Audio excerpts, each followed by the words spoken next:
from the BBC World Service in association with ABC and All India Radio. This is Stumped.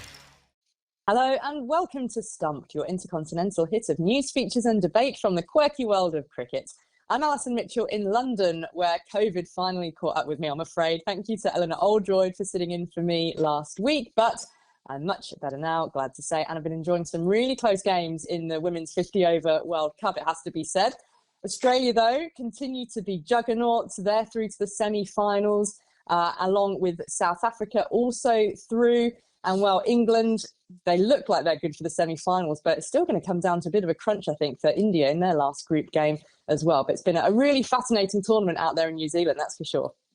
Long-time listener, first-time guest co-host Brett Sprigg here in Sydney Alley, where the wet conditions across most of Australia's east coast haven't dampened the enthusiasm of Aussie cricket fans who have been not only proud of Meg Lanning's team and their efforts throughout this Women's World Cup, but also an enthralling men's test series over in Pakistan.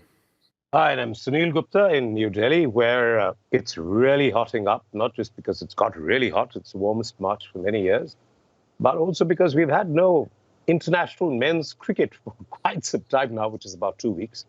And everyone's really looking forward to the one and only extravaganza called, yes, you've got it absolutely right, the lull before the storm right now, the IPL. It is the 15th season of the India Premier League, and with two new teams entering the competition this year and the biggest stars in world cricket competing, it promises to be bigger and more extravagant than ever. Sunil, just how is the excitement in India for this new season, especially, fingers crossed, with the whole season expecting to be played in India? Yeah, that's right. It's not going to be played all across India. There are just 3 or 4 venues in which it's going to be concentrated. But I can tell you, the type of coverage that I've seen in the sports pages of the national newspapers is as if India's won a World Cup, with that type of full spreads and pictures and statistics and predictions and what have you. So it's really, as I said, in the beginning, that everybody is waiting with bated breath for this IPL. And it promises, as I said, to be, a really super show coming up. Brett, some of the Australians, of course, aren't going to be there for the start of the IPL, like Pat Cummins and Josh Hazlewood, because, of course, they're on international duty. But listening to Andrew McDonald, Aussie's interim head coach out there with them, he actually sees the IPL as a real chance to sort of improve Australia's chances for the T20 World Cup coming up. Absolutely. And whether he's right or not, and I personally believe he is, Ali, it speaks to a change in approach from an Australian perspective that hasn't previously given a lot of credence to the shortest format, particularly in franchise cricket.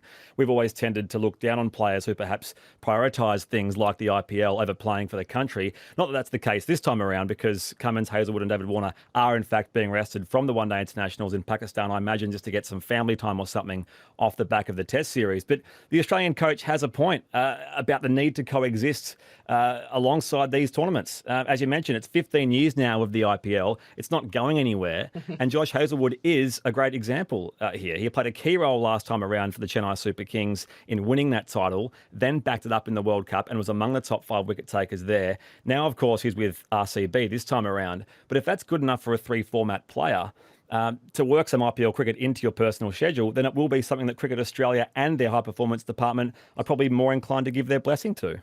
Yeah, it's funny how you say, the IPL's not going anywhere, because I remember how long it took, for T20, the format, for people still to be saying T20's here to stay, 10 years into T20. So, the IPL, yeah, it's absolutely here, and it has been for a very long time. It's a fixture.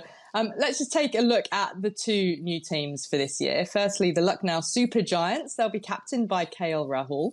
And they look to have a pretty strong bunch of all-rounders, don't they, from different corners of the world, including they've got Marcus Stoinis, Jason Holder, Krunal Pandya. So, is it refreshing, do you feel, to have 2 new teams? I mean, can the IPL Golden Goose ever be overcooked? You've just stolen my thunder, Ali, because I was just about to use those words. But just before that, I just wanted to pick up from something that Brett said, which was this whole thing about building up towards the World T20 in Australia later this year. The ironic thing about India and the World T20 is that the only time we won the World T20 is when there was no IPL back in 2007. True. Since 2007, we've never won it. So, but there's this big thing about, there's a new captain, there's Rohit Sharma, and to build the right team and the right balance. We had completely the wrong balance for the Asia Cup that took place, or the earlier one, not the Asia Cup, the T20 that took place in Dubai. But right now, I think they're getting the team together. So that's one aspect of it. As to 10 teams, Ali, you're absolutely right. Killing the goose that lays the golden eggs, or the tipping point, to call it what you will. Because, then there'll be no end to the clamor from other state capitals. They say, listen, we want our share of this. We want our share of this. As it is, it's going to be 2 months long, 27th of March to the 29th of May. Can you ever think, Brett, you can say, has there ever been a tournament that long in the history of mankind? I cannot recall. Well, in the case of the IPL, it's a re-expansion, isn't it? Because it's not the first time we've had 10 teams. Of course, we had the same number of teams back in 2011. Long live the Pune Warriors and Kochi Tuskers Kerala. But I'm especially keen to see what Marcus Stoinis does.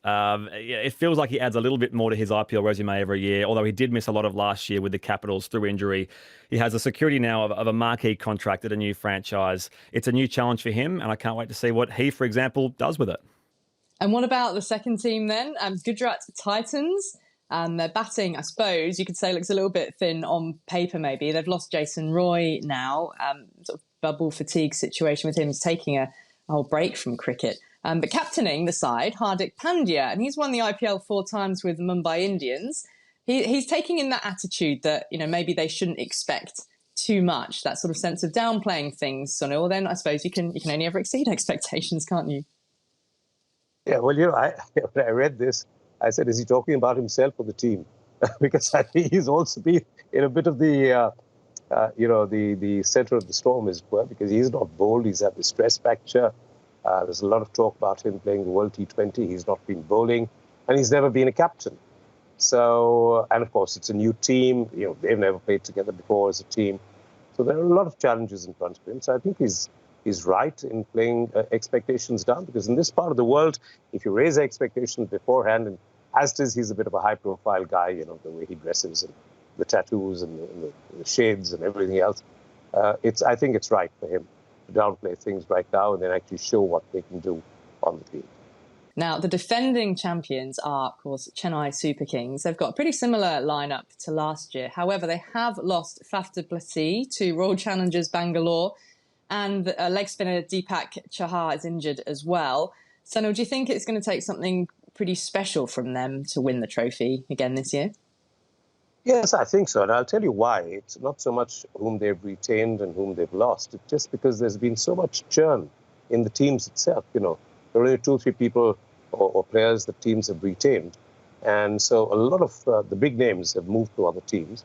And I think, therefore, it's going to be a very open IPL. If you look back to the past few years, it's been either Mumbai or Chennai. They've really been ruling the IPL. But I think right now you have a much more open IPL. Of course, there are 10 teams, so many more matches to play, and therefore juggling the things. So I think, absolutely, I think that they will have a difficult time retaining the trophy.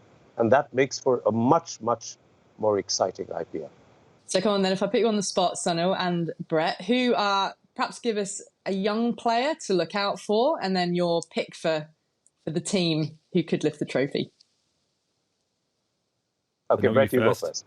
You're both checking out here. Okay. Maybe this is recency bias, but I saw a couple of these players recently. But Royal Challengers Bangalore now having Josh Hazlewood, and also Wanindu Hasaranga, the exciting leg spinner from Sri Lanka, returning for his second year in the IPL. And I think he'll have much more of an impact this time around. He was leading wicket taker in the World Cup, of course, last year. It's a dangerous call to make. As Sunil mentioned, they have not won the IPL despite the array of talent they've had over the years.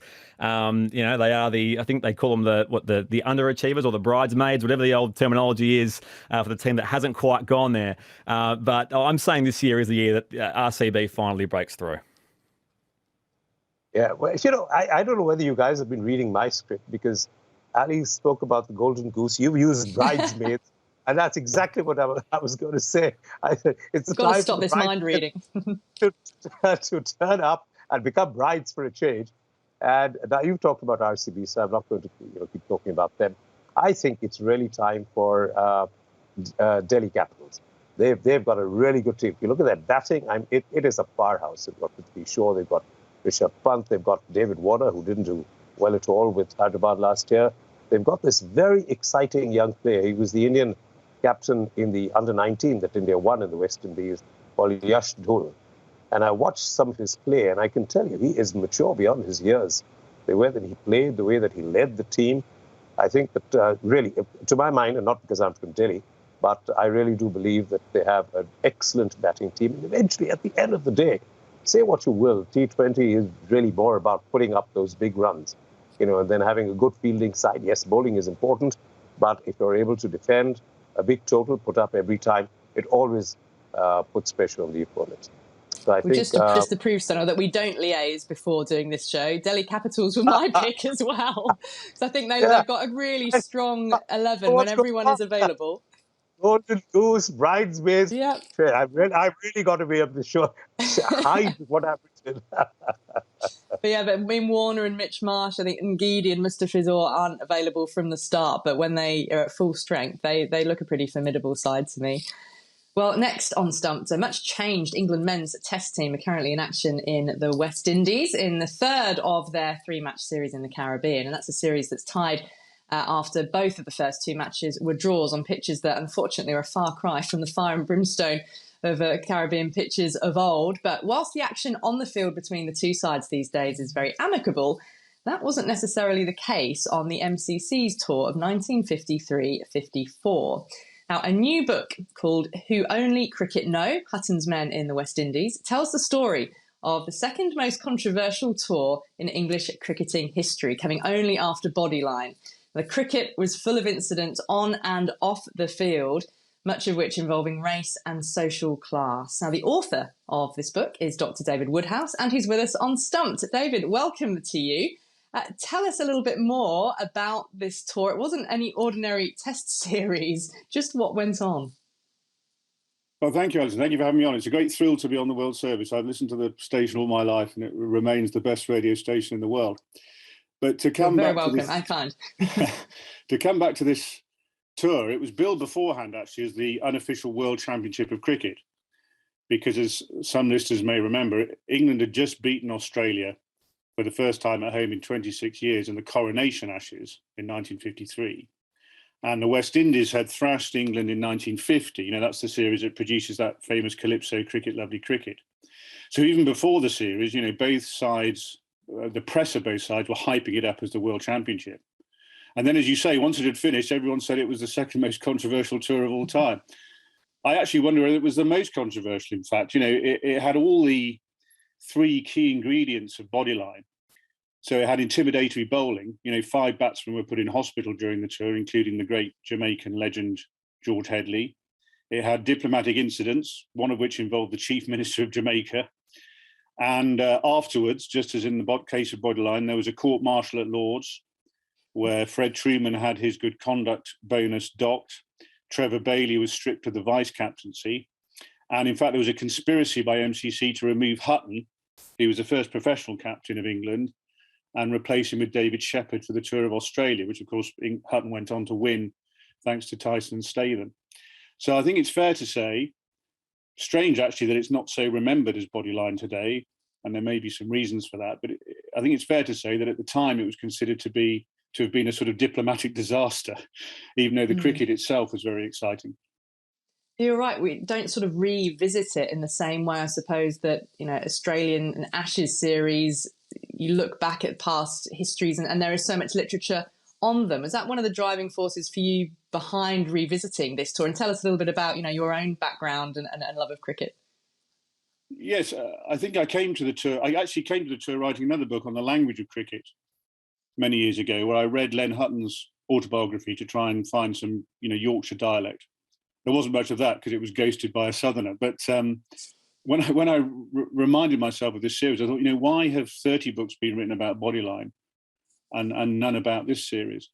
And, while Bodyline is interesting in the way it happens at a time, which I'm sure you've discussed on this programme, that at a time when Australia is sort of flexing its muscles, as a fully fledged dominion, I think the period where this series happened is even more interesting. In England, we've got all these social developments after the war, less deference to the establishment, and Hutton is a very symbolic figure, I think, on a lonely pioneering journey through the class barrier, having to deal with all these mandarins at Lord's. And in the West Indies, of course, we're on the way to independence. That famous question, what do they know of cricket, who only cricket know? CLR James actually asked that question in the context of series like these, where he says the islands are in the full tide from colonialism to independence. It takes another decade, actually, for all the West Indian islands to become independent.